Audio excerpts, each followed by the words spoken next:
नमस्ते दोस्तों। क्या आपकी इच्छाएं आपको खुशी देने की बजाय और ज्यादा बेचैनी और निराशा का कारण बन रही हैं? सोचिए, क्यों ऐसा होता है कि जितना हम चाहते हैं उतना ही असंतोष बढ़ता जाता है? आज हम एक ऐसी अनोखी यात्रा पर चलेंगे जहां इच्छाओं और निराशा के गहरे रिश्ते को समझेंगे और जानेंगे कि इन पर काबू पाकर संतुलित और खुशहाल जीवन कैसे जिया जा सकता है। तो दोस्तों, बने रहिए हमारे साथ, क्योंकि ये चर्चा आपकी सोच को बदल सकती है।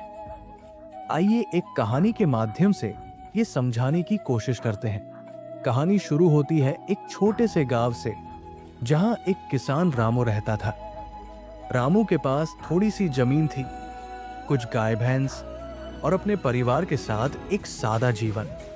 लेकिन रामू का दिल हमेशा और ज्यादा पाने की लालसा में डूबा रहता। एक दिन उसे पता चला कि पास के जंगल में एक साधु जी रहे हैं जो इच्छाओं को पूरा करने वाला मंत्र देते हैं। रामू तुरंत उनके पास गया। साधु ने कहा, तुम्हारी इच्छाएं पूरी होंगी, लेकिन हर नई इच्छा के साथ एक नई जिम्मेदारी और खतरा भी आएगा। सोच लो, क्या तुम तैयार हो? रामू ने बिना सोचे हाँ कह दिया। पहली इच्छा में उसने एक बड़ी जमीन मांगी। उसे जमीन मिल गई, लेकिन अब उसे उसकी देखभाल के लिए और मजदूर चाहिए थे। फिर उसने धन और साधन मांगे, ये भी मिल गए, लेकिन अब उसे रात भर जागकर अपने धन की चिंता करनी पड़ती। धीरे धीरे उसकी इच्छाएं बढ़ती गई और उनके साथ उसकी समस्याएं भी। रामू की कहानी ये बताती है कि जब हमारी इच्छाएं अनियंत्रित होती हैं, तो वे हमें संतोष की जगह निराशा में डाल सकती है। अब आइए इस कहानी के माध्यम से हम समझते हैं कि इच्छा, डिजायर और निराशा, फ्रस्ट्रेशन क्या होती है। इच्छा वो भावना है जो हमें किसी वस्तु या अनुभव की ओर आकर्षित करती है। ये हमें आगे बढ़ने की प्रेरणा देती है, लेकिन जब ये पूरी नहीं होती तो ये निराशा का कारण बनती है। इच्छाएं और उनके प्रकार। 1.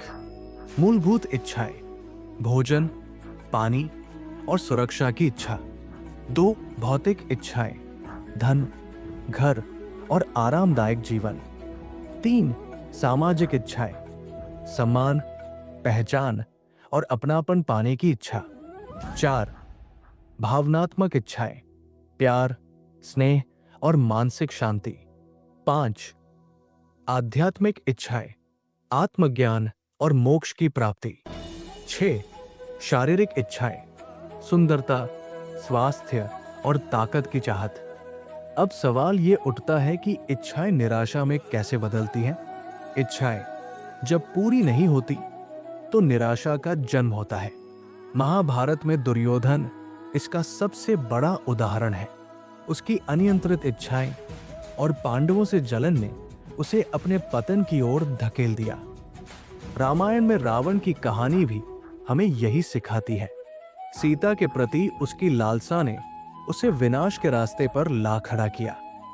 भगवद गीता में भगवान कृष्ण हमें सिखाते हैं कि अपने कर्तव्यों को बिना आसक्ति के पूरा करना ही सच्चे संतोष का मार्ग है। अब सवाल है, हम निराशा से कैसे बच सकते हैं? 1. अपनी इच्छाओं को पहचानें। कौन सी इच्छाएं असली हैं और कौन सी अस्थायी, ये समझें। 2. प्राथमिकता तय करें। अपनी ऊर्जा को जरूरी चीजों पर लगाएं। 3. संतोष को अपनाएं। जो आपके पास है उसके लिए आभारी रहें। 4. वैराग्य का अभ्यास करें। चीजों से जुड़ाव कम करें। 5. ध्यान और आत्मचिंतन करें। मन को स्थिर और शांत रखें। 6. लंबे लक्ष्य तय करें। छोटी इच्छाओं से ऊपर उठें। भारतीय दर्शन से सीख।